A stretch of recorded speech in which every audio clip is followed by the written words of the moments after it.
Halo, jumpa lagi di channel Five and Chemistry. Di video kali ini saya akan membahas soal assessment 1 tentang hidrokarbon, materi kimia kelas 11 semester 1 atau sekarang biasa disebut juga dengan 11A gitu ya, di kurikulum Merdeka. Soalnya ada 10 dan semuanya adalah soal pilihan berganda. Gimana soal-soal, gimana penyelesaian ataupun pembahasan dari tiap soalnya? Yuk langsung saya mulai ya. Soal nomor 1 dan 2. Soal nomor satunya, adanya unsur karbon dalam senyawa hidrokarbon dapat diidentifikasi dengan cara yang seperti apa? Karbon C ya. Hidrokarbon adalah senyawa yang hanya mengandung C dan H. Ini C dan H. Mau C berapa, H berapa gitu. Yang penting tidak ada unsur lain selain C dan H. Nah, skema untuk pengujian unsur ya yang ada di dalam hidrokarbon itu kurang lebih seperti ini, di mana sampel ya yang berisi CH tadi ya diberikan oksidator, sumber oksigen ini ya, oksidator dipanaskan, nanti akan menghasilkan gas dan juga uap air. Nah, sebagian gas itu juga nanti ada yang mengembun ya menjadi uap air. Jadi di sini seperti ada uap air gitu. Nah, tadi kan kita asumsi di dalam senyawa hidrokarbon ada C dan H. C itu nanti dengan oksidator itu kalau terbakar sempurna akan menghasilkan CO2. H itu kan bentuknya diatomik ya, H2. Bereaksi dengan oksidator ini ya, oksigen dari oksidator kan jadi H2O. Asumsinya seperti ini. Jadi sebenarnya kalau mengecek apakah dalam sampel itu ada karbon atau tidak, yang kita cek adalah CO2-nya, produknya. Nah, reaksi spesifik CO2 adalah dengan air kapur, CaOH2. Nah, jika memang ini benar gasnya adalah CO2, maka nanti akan dihasilkan endapan putih CaCO3. Itu ya. Nah, jadi kita balik nih, misalnya ada CaCO3 terbentuk, ada endapan putih, maka pasti gas ini adalah gas CO2. Jika ada gas CO2, berarti sudah dipastikan di dalamnya ada karbon. Jadi sekali lagi, untuk menguji unsur karbon yang kita uji adalah CO2-nya, hasil reaksinya dengan si oksidator. Untuk menguji hidrogen dengan cara yang sama, yang kita uji adalah H2O-nya. Ya, jadi karena di soal ini yang ditanya adalah karbon saja, ya makanya gas hasil pemanasan senyawa hidrokarbon tadi kita tambahkan ke dalam air kapur. Ini kuncinya, air kapur. Sini ya. Opsi yang tepat adalah yang D. Kalau yang A katanya mereaksikan senyawa hidrokarbon dengan CuO. Iya. Ya, kalau cuma untuk oksidator CuO saja, yang kita dapatkan nanti adalah gas dan cairannya saja, uap airnya saja, nggak spesifik ya. Lalu yang B mereaksikan sampel senyawa hidrokarbon dengan air kapur. Ingat ya, yang diuji bukan sampelnya ditambahkan air kapur, hasil dari si sampel dengan oksidator itu yang diuji ya.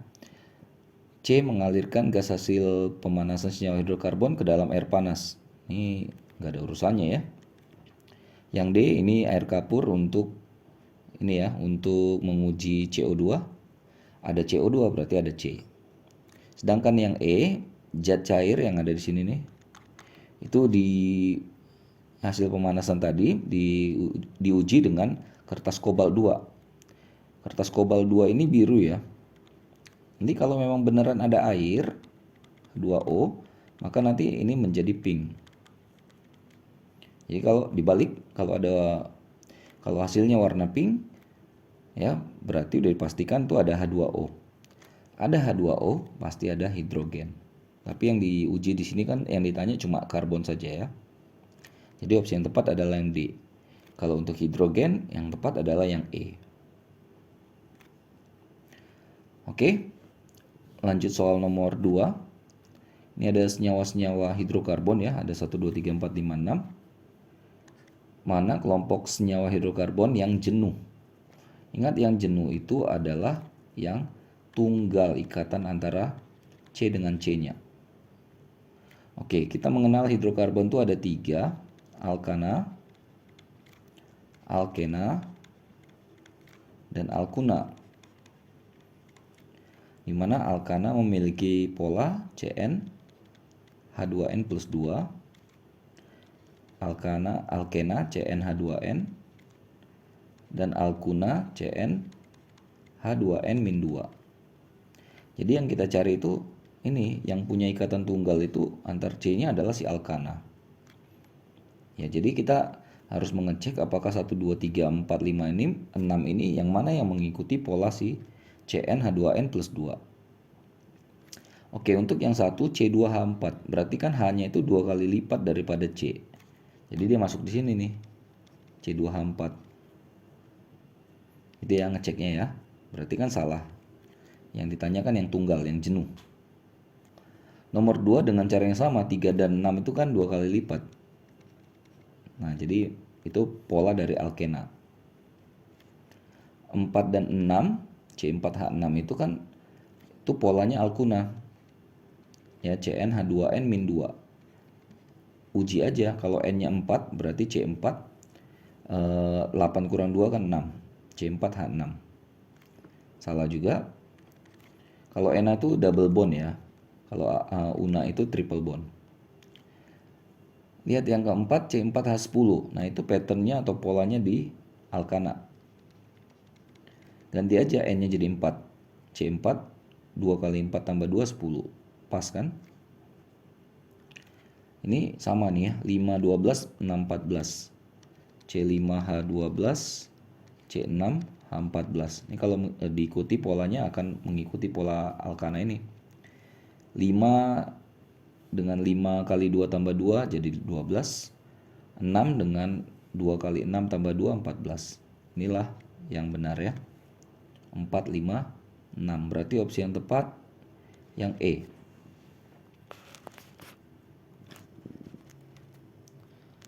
Lanjut ke soal nomor 3 dan 4 ya.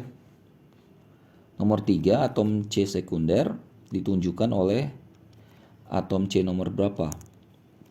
Nah, sebenarnya karena ini senyawa hidrokarbon hanya terdiri dari C dan H, ini kita bisa mengerjakan dengan sangat cepat ya. Sekunder itu kita tinggal lihat aja yang H-nya 2 atau polanya CH2. Jadi udah langsung dapat nih, 2 2 2 7 9 10. Jadi itu cara cepatnya. Nah, C primer itu kan kita ingat bahwa C itu tangannya ya, itu sering sebutan C itu tangannya 4 gitu. Dari 4 tangannya ini cuma satu saja yang boleh berikatan dengan C lain. Sementara yang 3 lainnya jangan sama C, misalnya sama H.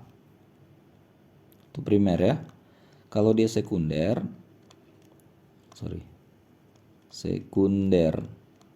itu dari 4 tangan C-nya ada 2 yang berikatan dengan C lain. Misalnya begini. Ini ya, 1 H ini dari tersier. Gini. Nah, ada 2 yang berikatan kan? Kalau ini kan tadi cuma 1. Kalau dia tersier itu ada C, C, C, C, H. Jadi ada 3 yang berikatan ya, yang diikat. Sedangkan quaterner itu semuanya C-nya habis ya, tangannya berikatan dengan 4 C lain. Oke, jadi dia minta yang sekunder.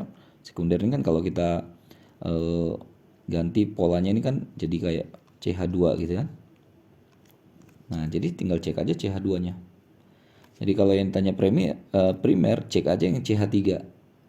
Tersier yang CH, ya yang quaterner yang enggak ada H-nya. Kan beres. Paham ya? Jadi opsi yang tepat nomor 3 adalah yang D, yang dadu. Nomor 4, nama UPEC, nama sistematis ya. Untuk senyawa dengan rumus struktur berikut adalah, oke, ini double bond ini adalah Na ya. alkena. Nah, kita buat atau kita cari dulu rantai terpanjangnya.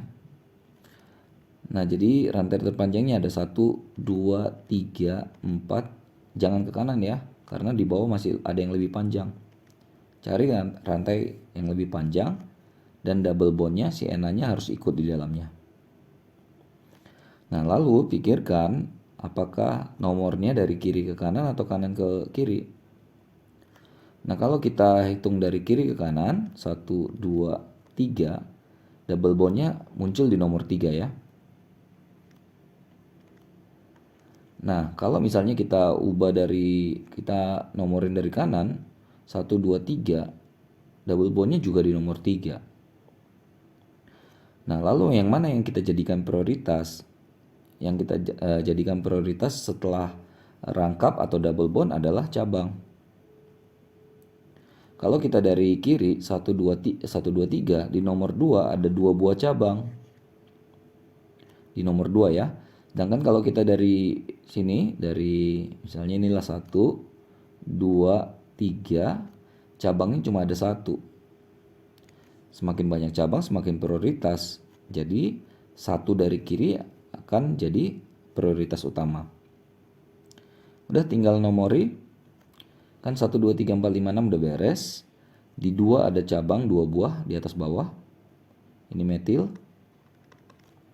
Metil. Oh ya, ada lagi satu lagi di nomor 4 nih.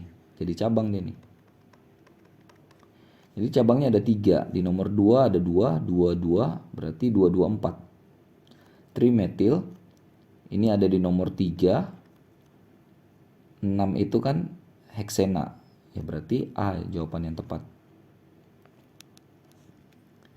Oke, jadi cari rantai terpanjang. Lalu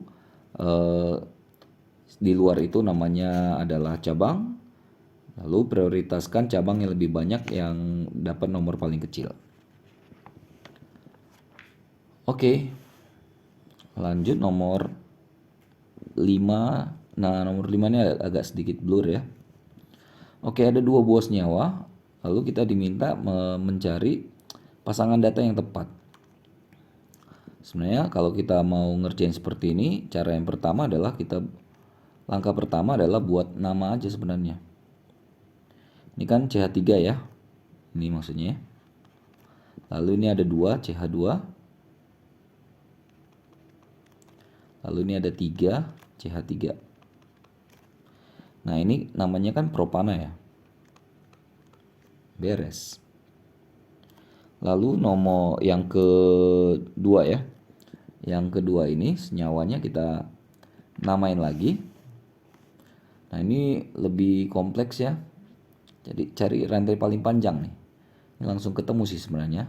2, 3, 4, 5, 6, 7, 8, 9. Oke.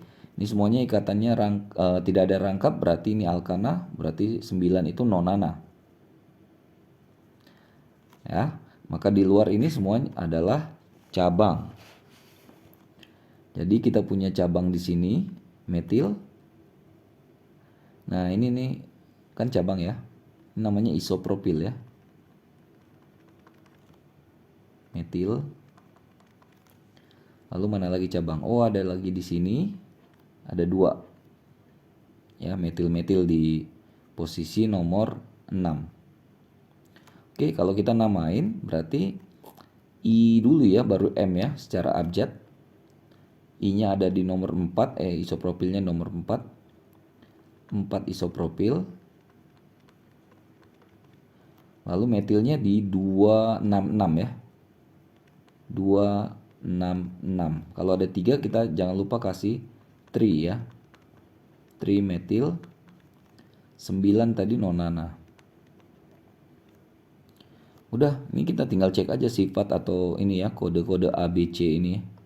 ABCD, mana yang cocok dengan senyawa ini. Ya, kalau nomor 1 ini kan propana ya. Kita cari aja yang datanya propana. Sebenarnya langsung ketahuan nih. Ini propana. Berarti 1 itu temennya C. Nah, untuk senyawa 2, 4 isopropil 266 itu ada di A. Udah langsung beres. 1C 2A. Opsi yang tepat adalah yang C. Jadi nggak perlu semua data dibongkar ya. Langsung yang kelihatan jelas aja langsung yang dianalisa ya. 6 dan 7 disajikan struktur senyawa hidrokarbon berikut. Salah satu isomer dari senyawa tersebut adalah, ini hati-hati ya, yang ditanya adalah salah satu isomer dari senyawa ini, bukan nama senyawa ini. Nah, jadi saya namain dulu senyawa ini. Nomor 1 dari sini karena rangkapnya paling dekat ya. 2, 3, pasti ke kanan ya. 4, 5, 6. Berarti ini otomatis jadi cabang. Cabang yang punya 2C namanya etil. Kalau 6 itu kan heksena ya. Ini kan rangkap. Oke, jadi namanya adalah 3 etil. Nah, ini kita kasih posisinya, kita kasih di sini ya. 1 heksena. Ini nama senyawa ini, tapi yang ditanya adalah salah satu isomer. Isomer itu berarti jumlah C, jumlah H-nya sama, bahkan ini gugus Na-nya juga harus sama. Udah? Nah, jadi kalau kita mau ngitung jumlah karbon, ini kan heks ini kan 6 ya. Ini tadi. Terus dia punya cabang yang punya 2 karbon, berarti total karbonnya 8. Kalau kita lihat ini kan ada 1, 2, pen ini 5 ya. 1 tambah 1 tambah 5, ini kan 7 jumlah karbonnya. Udah pasti ini nggak cocok. Ini 8 karbon. Nah, kalau nomor yang B, 22 dimetil heptena. Ini ada 1 tambah hep itu kan 7 ya. Ini berarti 9. 1 tambah 6. 7. Kita cek aja dulu semua. Ini kan etil itu kan isinya 2 ya. Ini kan heks itu isinya 6 ya. Berarti 2 tambah 6 8. E itu 2 tambah 7 ya. 9. Udah langsung ketahuan jawabannya yang D. Jumlah karbon sama. H-nya juga pasti sama. Dan ini sama-sama Na juga. Cuma bedanya di D dia di posisi 2 double bondnya. Sini. Kalau di struktur posisi 1. Jadi ini isomer posisi ya. Begitu ya cara ngerjain nomor 6. Oke, nomor 7 ada 3 reaksi. Ditanyakan adalah jenis reaksinya. Oke, ini ada eliminasi. Kadang kita polanya aja kuasain ya. Kalau eliminasi itu biasanya dari single tanda panah menjadi double ikatannya. Ada juga adisi seperti kebalikan dari rangkap menjadi single. Ada juga substitusi. Kalau substitusi itu cuma pergantian ya. Dia nggak merubah rangkap ataupun tunggalnya ya. Substitusi pergantian. Lalu ini ada oksidasi. Oksidasi penambahan oksigen ya. Ditambah senyawa yang ada oksigen. Gitu ya. Oke, kalau kita lihat nomor 1, ini kan double bond. Di kanan semuanya single. Jadi rangkap jadi tunggal semua kan. Nah, itu pasti polanya siapa? Adisi kan. Oke, lalu yang kedua, ini kalau diperhatikan kan nggak ada perubahan terhadap ini ya, rangkap ataupun ini nggak ada rangkap, ini tunggal semua. Ya, jadi ini cuma pergantian aja. Jadi lihat ini hanya 6, sisa 5. Hanya satu lagi kemana? Ditukar sama 1 Cl di Cl2. Hasilnya jadi HCl. Ya, yang seperti ini namanya substitusi. substitusi. Nomor 3, ini CH4 plus O2. Plus O2 itu pembakaran oksidasi. Ini udah pasti jawabannya yang C. Lanjut soal nomor 8. Senyawa 2-metil 2-pentena diadisi oleh asam bromida menghasilkan produk. Oke, ini adisi pemutusan ikatan rangkap yang double jadi single. Ini kan enak ya. 2-metil 2-pentena. Jadi buat aja dulu. Sini deh. Di posisi 2 ada metil dan enanya di nomor 2 juga nih. Sini.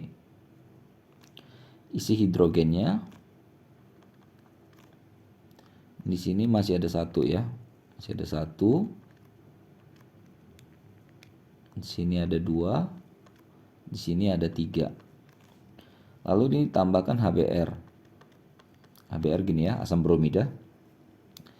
Nah, jadi namanya adisi kan yang diserang itu ikatan rangkap ya. Jadi yang diserang itu ikatan rangkap sini nih. Nah, jadi antara kedua C ini ya, C1, C2 dan C3. Nah, sesuai dengan Markovnikov, H ini akan masuk ke C yang punya H lebih banyak. Kalau diperhatikan C ini nggak punya H lagi kan, habis semua tangannya. Sedangkan C ini masih punya 1 buah H.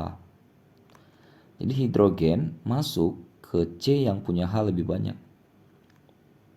Ya mau nggak mau si Br masuk ke C lawannya. Dan double bondnya putus. Jadi hasil akhirnya H3C. Ini C. Di atas kan CH3 kita nggak ganggu. Lalu muncul Br di sini. Yang tadi double bond jadi single. Yang CH jadi CH2. Dapat 1 H ya. Ini nggak kita ganggu, tinggal nomorin. Oh ya, nggak perlu buat nama juga ya. Oke, tinggal lihat aja yang strukturnya seperti ini. Nah, ini yang B nih, langsung kelihatan ya. Ada Br muncul di posisi 2. Cuma posisinya atas bawah, nggak apa-apa. Jadi yang 8 nih, opsi yang tepat adalah yang B ya. Oke, 2 soal lagi nomor 9, 10. Senyawa berikut ini yang mempunyai titik didih paling rendah. Paling rendah itu jumlah C sedikit atau juga banyak cabang. Jika jumlah C-nya banyak, sama, kita lihat yang banyak cabang itu titik didihnya akan rendah. Ini faktor dulu nih gaya London ya. Oke, heptana itu kan 7 ya. Heksana 6. Jadi banyak C, titik didihnya lebih tinggi. Jadi udah pasti A lebih tinggi daripada B gitu caranya ya. Yang C 3 metil pentana. Ini pentana ada 1 C di sini. Atau kalau kita mau kita hitung aja jumlah karbonnya. Di sini ada 7 karbon. Ini 6 karbon. Ini 6 karbon. Penta itu kan 5 ya. Tambah 1 metil jadi 6. Butana 4 buah. Di nomor 2 dan 3 ada metil. Jadi totalnya juga 6. Lalu di nomor yang di E, 22 di metil pentana. Gimana nih saya buat? Sini deh. Penta itu 5 ya. Di posisi 2 ada 2 buah. Ini jumlah C-nya 7. Udah, jadi yang C-nya paling dikit adalah B, C, D. Lalu lihat B, C, D mana yang cabangnya lebih banyak. Heksana nggak ada cabang. 3 metil pentana 1 cabang. 2, 3 dimetil butana 2 cabang. Semakin banyak cabang, makin rendah titik didihnya. So, opsi yang tepat adalah yang dadu. Terakhir, contoh reaksi dehidrogenasi pada pembuatan alkena terdapat pada reaksi dehidrogenasi. Ini adalah pelepasan hidrogen Ya kalau cuma hidrogenasi, penangkapan hidrogen atau menggunakan hidrogen, ini karena ada D, berarti pelepasan hidrogen. Cara simpelnya cari aja hidrogen yang di sebelah kanan. Sebenarnya langsung dapat nih. Jawabannya B. Oke. Nah, yang mirip-mirip mana? Nggak ada ya. Nggak ada lagi yang hidrogen ya. Kalau yang C ini namanya dehidrasi. Ini H2O kan yang keluar, bukan H2. Ini yang dilihat ini, beres. Oke, selesai ya 10 soal asesmen 1 tentang hidrokarbon. Mudah-mudahan bisa dimengerti, mudah-mudahan bisa dipahami buat kalian yang terutama sedang mempelajari materi ini. Oh ya, jangan lupa ya, cek terus, update terus video-video terbaru lainnya di channel 5 Chemistry. Sampai jumpa dan bye-bye.